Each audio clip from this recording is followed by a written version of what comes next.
Hello friends, welcome to Nafsheer kitchen. ఈరోజు ఒక మంచి అలాగే సింపుల్ రెసిపీ అయితే చూపించబోతున్నానండి. అదే క్యాప్సికమ్ పొటాటో ఫ్రై అండి. లంచ్ బాక్స్లోకైనా, రసం, పప్పు, సైడ్ డిష్కైనా ఇది చాలా అంటే చాలా బాగుంటుంది. సింపుల్గా ఎలా తయారు చేయాలో చూపించబోతున్నాను.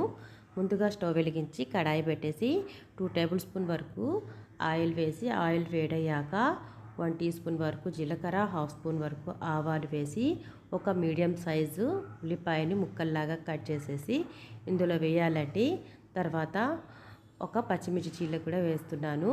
అది కూడా ఇది గోల్డెన్ కలర్ వచ్చేంత వరకు ఆనియన్ అనేది ఫ్రై చేసుకోవాలి. తర్వాత 1 స్పూన్ వరకు అల్లం వెల్లుల్లి పేస్ట్ వేసి పచ్చివాసన పోయేంత వరకు ఫ్రై చేసేసుకొని, తర్వాత ఒక మీడియం సైజ్ టమాటాను ముక్కల్లాగా కట్ చేసేసి ఇందులో వేసి ఒక 2 నిమిషాల పాటు మగ్గనివ్వాలండి. క్యాప్సికమ్ అనేది నేను 2 మీడియం సైజ్ 2 క్యాప్సికమ్ తీసుకుంటున్నాను. అలాగే ఒక మీడియం సైజు ఒక పొటాటో అయితే తీసుకుంటున్నానండి. ఇవి అన్నీ బాగా ముక్కల్లాగా కట్ చేసి శుభ్రంగా కడిగి ఇందులో వేసేసి ఒక 2 నిమిషాల పాటు ఫ్రై అయినాక 1/2 స్పూన్ వరకు సాల్ట్ వేసి మగ్గనించాలండి. ఈ విధంగా వీడియోలో చూపిన విధంగా ఒకసారి బాగా కలిపేసి, తర్వాత 1/2 స్పూన్ వరకు పసుపు పొడి, అలాగే 1 స్పూన్ వరకు కారం, అలాగే 1 స్పూన్ వరకు ధనియాల పొడి వేసేసి బాగా కలపాలండి. మీకు కనుక స్పైసీ ఎక్కువ కనుక ఇష్టమైనట్లయితే స్పైసీ అనేది కొద్దిగా వేసుకోవచ్చండి. తర్వాత ఒకసారి అంతా బాగా కలిసే విధంగా కలుపుకొని మూత పెట్టేసి మీడియం ఫ్లేమ్ మీద ఒక 5 నిమిషాల పాటు మగ్గనివ్వాలండి. ఈ విధంగా మూత పెట్టేసి ఒక 5 నిమిషాల పాటు మగ్గనిచ్చి మధ్యలో కలుపుతూ ఈ విధంగా ఉడికించుకోవాలి.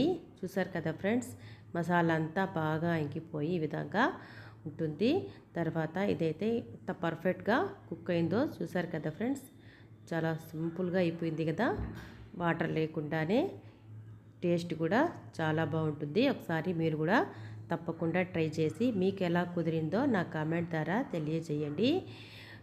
ఈ వీడియో కనుక నచ్చినట్లయితే తప్పకుండా లైక్ చేయండి, షేర్ చేయండి, అలాగే సబ్స్క్రైబ్ చేయండి. పక్కనే ఉన్న బెల్ ఐకాన్ను క్లిక్ చేయండి. అప్పుడే నేను అప్లోడ్ చేసే కొత్త వీడియో నోటిఫికేషన్ ద్వారా చూడగలరు. ఈ విధంగా ఫ్రై అయిన తర్వాత లాస్ట్గా మనము కొత్తిమీరతో గార్నిష్ చేసుకోవడమే. మీకు కనుక మసాలా కావాలనుకుంటే కొద్దిగా వాటర్ కూడా వేసుకొని మసాలా లాగా చేసుకోవచ్చండి. చపాతీలో కూడా చాలా బాగుంటుంది. ఈ వీడియో చూసినందుకు థ్యాంక్ యూ.